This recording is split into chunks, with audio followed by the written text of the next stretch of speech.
अस्सलाम वालेकुम viewers, welcome to my YouTube channel. कैसे हैं आप सब? उम्मीद है सब खैरियत से होंगे। तो आज मैं आपके लिए मज़ेदार धुआंधार ईद पे हर घर में बनने वाली बीफ कढ़ाई की रेसिपी लेकर हाजिर हुई हूँ। ये ईद स्पेशल रेसिपी इतनी स्पेशल है कि जो भी इसे खाएगा बनाने वाले की तारीफ़ ज़रूर करेगा। मज़े की बात यह है कि इसमें हम कोई भी एक्स्ट्रा चीज़ नहीं डालेंगे। वही इंग्रेडिएंट जो डेली रूटीन में हम हांडी के लिए इस्तेमाल करते हैं, उन्हीं से ही हम इस कढ़ाई को झटपट से तैयार कर लेंगे। तो चलिए इसको बनाना स्टार्ट करते हैं। सबसे पहले मैंने ली है एक बड़ी साइज़ की कढ़ाई, उसमें 1 कप के जितना ऑयल डालकर इसको अच्छे से गर्म करूँगी। ऑयल को गर्म करना बहुत ज़रूरी है ताकि इसमें बोटियाँ चिपके नहीं। अब ये मेरे पास है तकरीबन 1.5 किलो बीफ, जिसको मैंने अच्छे से धो लिया था और टोकरी में डालकर मैंने खुश्क कर लिया है। अब इसको इस गरम तेल में डालकर फ्राई करेंगे। इसको तकरीबन हम 10 से 15 मिनट तक फ्राई करेंगे ताकि गोश्त की जो एक अपनी स्मेल होती है वो निकल जाए।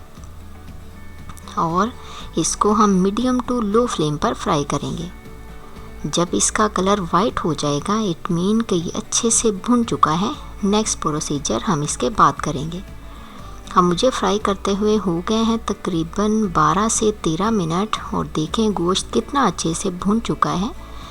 अब मैं इसमें डाल दूंगी 3 चम्मच अदरक और लहसुन का पेस्ट, और फिर करेंगे इसको फ्राई तकरीबन 2 से 3 मिनट कि अदरक लहसुन की खुशबू आने लगे। जैसे ही अदरक लहसुन की खुशबू आने लगेगी, मैं इसमें डाल दूंगी 2 मीडियम साइज़ की बारीक चॉप की हुई प्याज। मोटी चॉप करके नहीं डालेंगे, बारीक फाइन चॉप करके डाली है मैंने।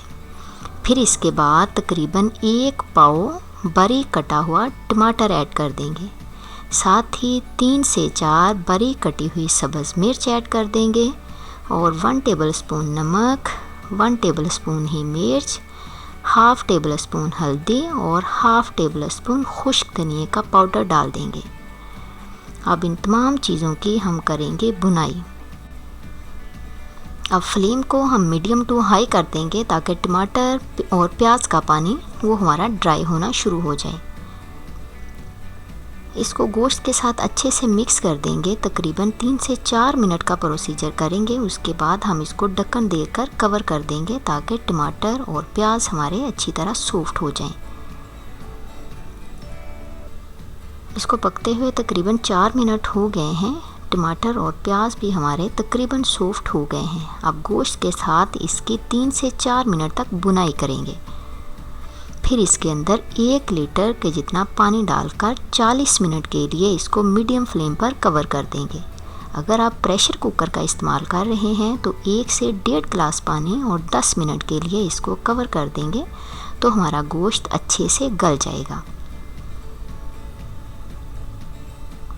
अब 40 मिनट बाद हम इसको चेक करते हैं। देखें जी, इसकी लुक, प्याज, टमाटर, सब्ज़ मिर्च हमारी अच्छे से सॉफ्ट हो गई है और उसकी ग्रेवी तैयार हो गई है, और गोश्त भी देखें हमारा कितने अच्छे से गल चुका है। इस स्टेज पर मैं इसमें 4 से 5 चम्मच दही डाल दूंगी। दही को हमने अच्छे से फेंट कर डालना है। इसमें आप 1 पाव के जितना दही भी डाल सकते हैं, तो उसके लिए फिर आप 1 पाव के बजाय आधा पाव टमाटर कर दें और 1 पाव दही डाल दें। इससे टेस्ट बहुत अच्छा आएगा। अब इसमें हाफ़ टेबल स्पून कसूरी मेथी, हाफ़ टेबल स्पून ही मिक्स गरम मसाले का पाउडर और हाफ़ टी स्पून जितनी काली मिर्च मोटी मोटी पीस कर डाल देंगे। इसको मज़ीद हमने 30 से 40 सेकंड तक पकाना है। इससे ज़्यादा कुक नहीं करना, नहीं तो कढ़ाई का कलर हमारा काला हो जाएगा और दिखने में और खाने में, दिखने में इसका कलर खूबसूरत नहीं आएगा और खाने में थोड़ी थोड़ी कड़वाहट देना शुरू कर देगी। इसको जस्ट आपने 30 से 40 सेकंड तक पकाना है, और फिर इसके बाद आपने खूबसूरत सी डिश में निकाल कर इसको सर्व कर लेना है। इससे आप पुदीने की चटनी के साथ खाइए। पुदीने की चटनी की रेसिपी मैंने अपने चैनल पर दी हुई है, उसका लिंक भी मैं आपको डिस्क्रिप्शन में दे दूंगी। और फिर इसे पराठे के साथ, नान के साथ या सिंपल रोटी के साथ भी आप इसे सर्व कर सकते हैं। हमेशा की तरह वीडियो पसंद आए तो लाइक कीजिएगा, शेयर कीजिएगा, एक प्यारा सा कमेंट, अगर चैनल पर नए हैं तो सब्सक्राइब ज़रूर कीजिएगा।